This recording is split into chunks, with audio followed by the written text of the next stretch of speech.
What is happening in Punjab? Is this a complete breakdown of law and order?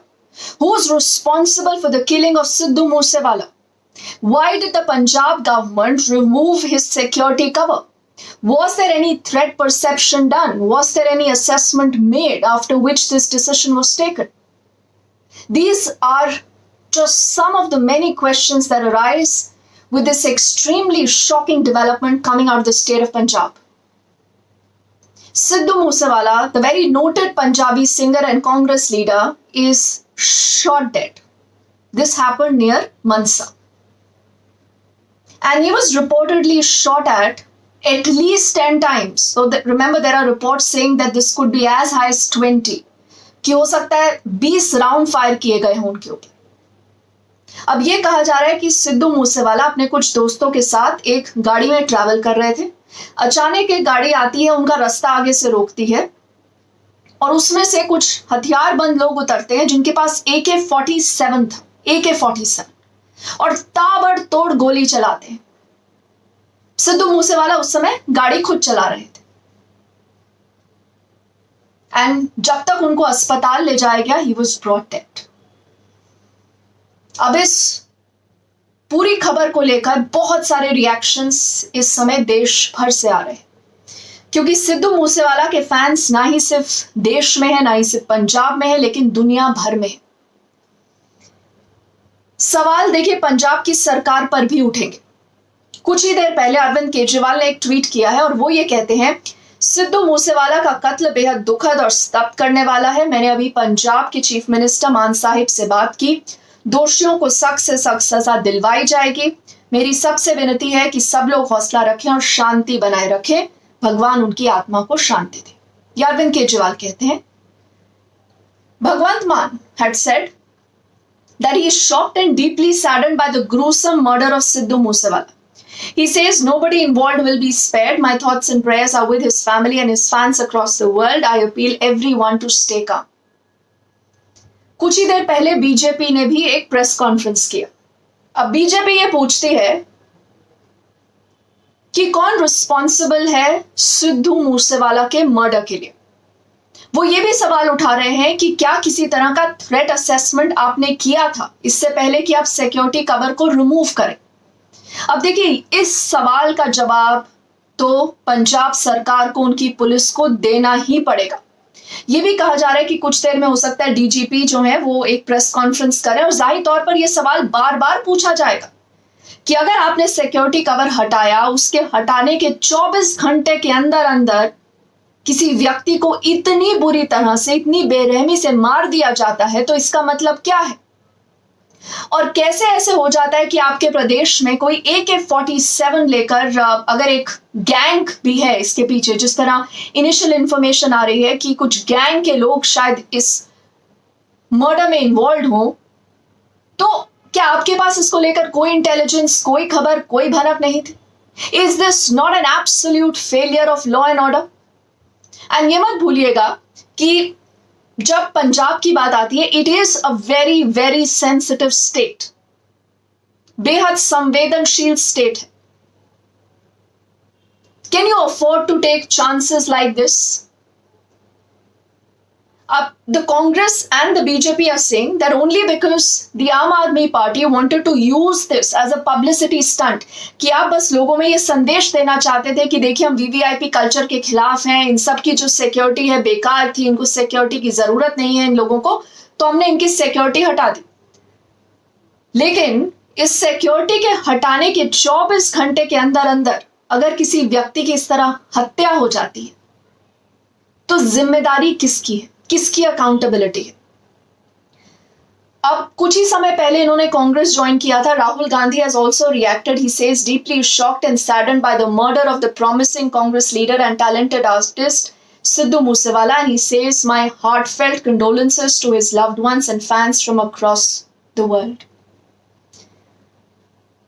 जो पंजाब कांग्रेस है वो ये कहती है कि पंजाब के चीफ मिनिस्टर एंड जो डीजीपी हैं, they have blood on their hands. उनके हाथ खून से सने हुए हैं. देखिए, पंजाब को लेकर हमने हाल ही में देखा है कि कई ऐसी घटनाएं रिपोर्ट हुई हैं जिसको लेकर बार बार ये सवाल उठ रहा है कि पंजाब में क्या लॉ एंड ऑर्डर सिचुएशन बद से बदतर हो रही है। अब बीजेपी आज ये भी सवाल उठाती है कि आप हमें ये बताइए कि अगर आपने इन लोगों की सिक्योरिटी हटाई, अब ये बीजेपी का आरोप है कि राघव चड्ढा के पास इतनी सिक्योरिटी क्यों है इस समय, भगवंत मान के पास इतनी सिक्योरिटी क्यों है, अरविंद केजरीवाल पंजाब आते हैं तो उनका सिक्योरिटी कवर इतना इलैबोरेट क्यों होता है, लेकिन जब पंजाब के नागरिकों की बात आती है, पंजाब के लोगों की बात आती है, तो वहां पर आप उनका सिक्योरिटी कवर क्यों हटा लेते हैं। देखिए, नेता है, नेता पॉलिटिकल आरोप जरूर लगाएंगे। सो the Aam Aadmi Party government in Punjab will have to come clean. और एक और बहुत बड़ी बात है, अब बीजेपी और कांग्रेस ये अलेज कर रही है कि जैसे ही आम आदमी पार्टी ने इन लोगों का सिक्योरिटी कवर हटाया, उन्होंने इन तमाम लोगों की लिस्ट सोशल मीडिया पर और बाकी प्लेटफॉर्म्स पर शेयर कर दी, यानी कि उन्होंने उस लिस्ट को बहुत पब्लिसाइज किया। They went to town with it. They, wanted to just publicly tell everyone that, listen, these are people whose security cover has been removed.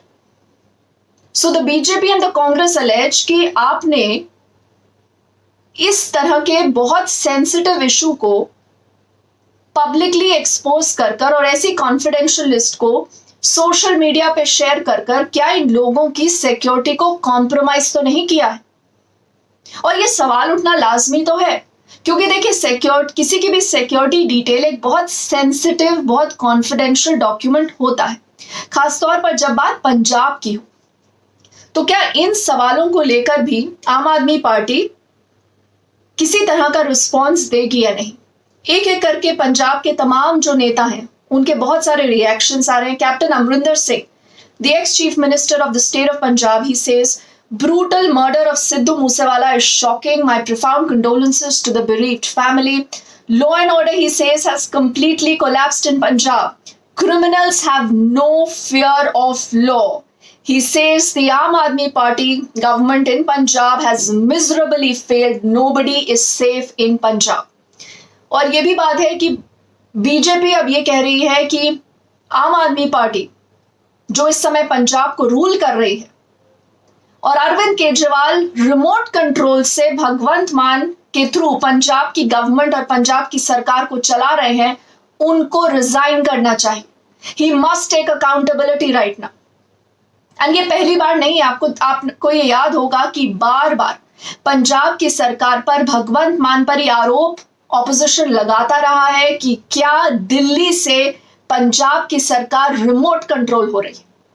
कुछ इस तरह की भी खबरें आई थी कि पंजाब के जो आला अधिकारी हैं वो दिल्ली बुलाए जाते हैं। मुख्यमंत्री अरविंद केजरीवाल ने यहां पर उनके साथ बैठक की, वहां पर पोस्टिंग्स को लेकर, नियुक्ति को लेकर आखिरी फैसला अरविंद केजरीवाल करते हैं। इस तरह के आरोप बार बार ऑपोजिशन लगा रहा है। लेकिन आज जो पंजाब में हुआ उसको लेकर देखिए, Aam Aadmi Party will have to come clean. This is an extremely serious situation. There are very, very serious questions being asked. Will they respond to this? And ये मत भूलिएगा कि आम आदमी पार्टी इस समय, हमने दिन भर देखा है कि अरविंद केजरीवाल ने कई जगह कैंपेन किया है और वो बार बार ये बताने की कोशिश करते हैं कि दिल्ली मॉडल के बाद हम पंजाब मॉडल भी आपके सामने सक्सेसफुली पेश कर रहे हैं। So is this that Punjab model? How is it that in broad daylight you have assailants who are able to strike like this? That too with an AK-47 with, modern machinery, modern weapons? And how is it that the state police had absolutely no idea? Could they have not prevented this? Who's accountable? Who's responsible? We are watching that story. Just in case you haven't subscribed to my YouTube channel yet, I request you to do subscribe to the news that you don't get. I'll join you with more updates as soon as we hear something from the police or the Aam Aadmi Party government. For the moment, thank you.